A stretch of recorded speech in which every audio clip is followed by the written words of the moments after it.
Hey, what's up guys? Merv here.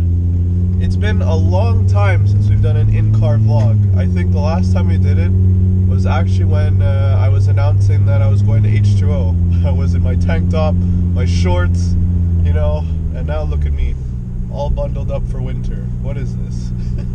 So for today's vlog, we're going to be talking about why I bought a Mustang SVO and what are my future plans for it.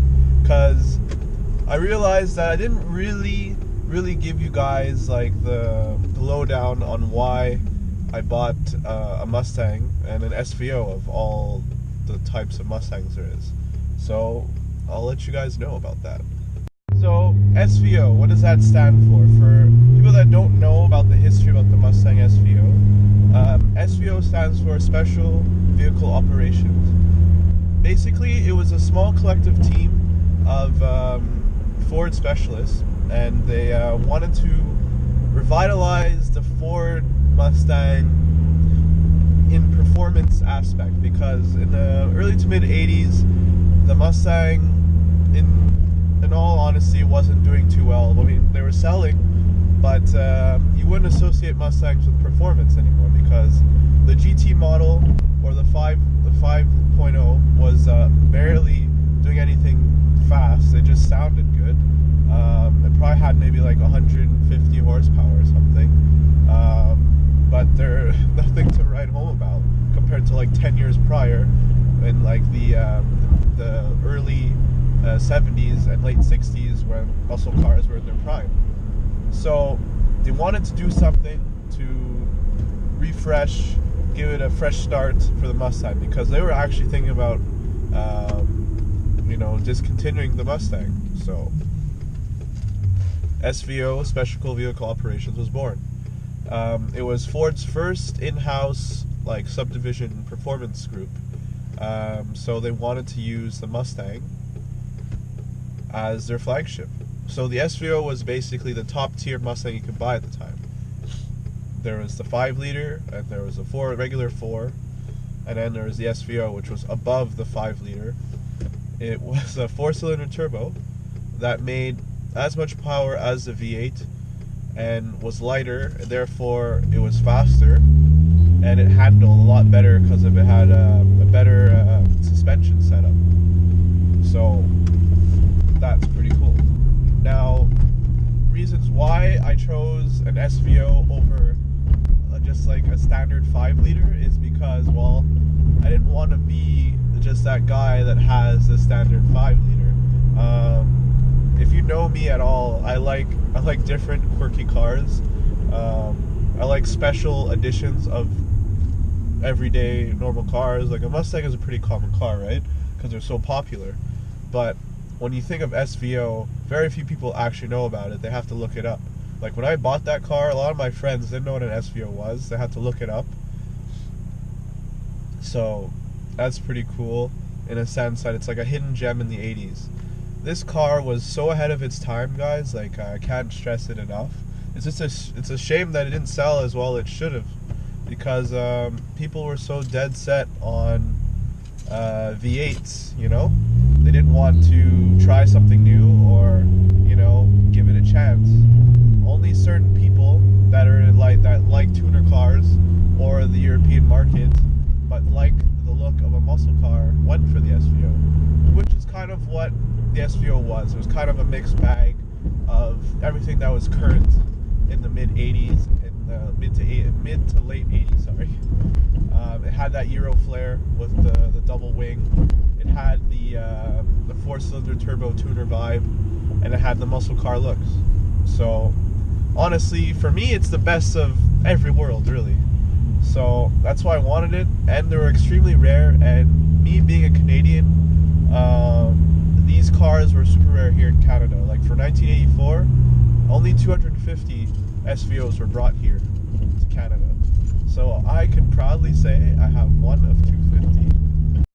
Now that I gave you a quick, brief, like, crash lesson of what the SVO is, in a nutshell, what are my plans for the car?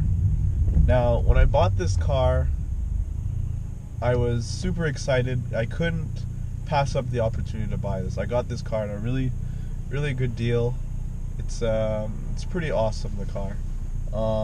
It already had an upgraded turbo, but it didn't come with an intercooler, so that's on the plans. I plan on getting a new intercooler system, front mount, getting a new wiring harness, because the wiring harness is old on this car. I'm pretty sure it's original, or it looks really janky. If you open the hood, there's wires everywhere. You don't know what's going to what. Just better to have that peace of mind and just have a whole new set of wires in there and just, you know, be good. Because that's one reason why I only drove the car for about a month, and then it was basically just chilling on the sidewalk or on the side of my street, because I couldn't really drive it because I was having electrical issues. And yeah, so, but yeah, those two things. And just simple bolt-ons. I think that's my plans for next year, because I want this car to be a street and strip build. So street and strip, for people that don't know what that is a basically a drag car. I guess I'll make it like a drag car / pulls car that you can drive every day. Like, it's reliable and you can still have fun with it on the track. That's what I'm aiming for next year anyways. Down the road, I don't know, we'll see what happens, but I do want to keep the stock Lima, the 2.3 turbo motor that came with the car.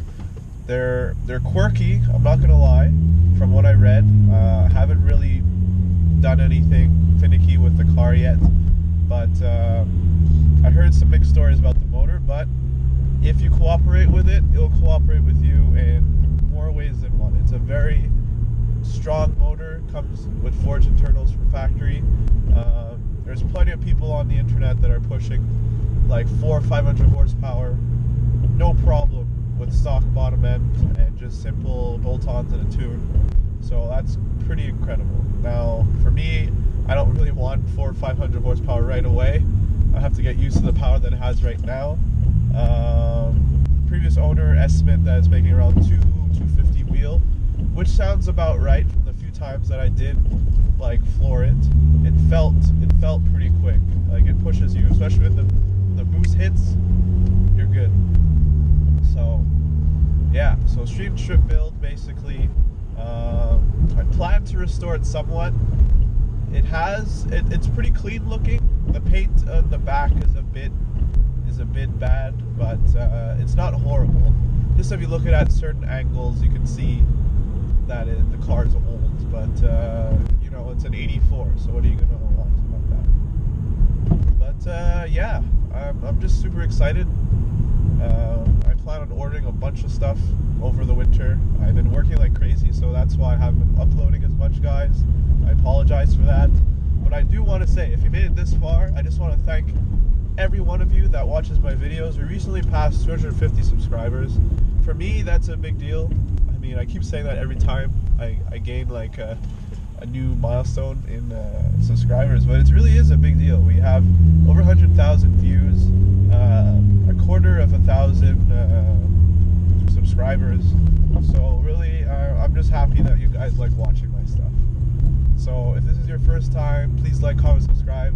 I'll make sure to upload as soon as I can about anything really related to the Mustang or for my Jetta. Right now it's basically in stock form, just chilling, just trying to make it through the winter.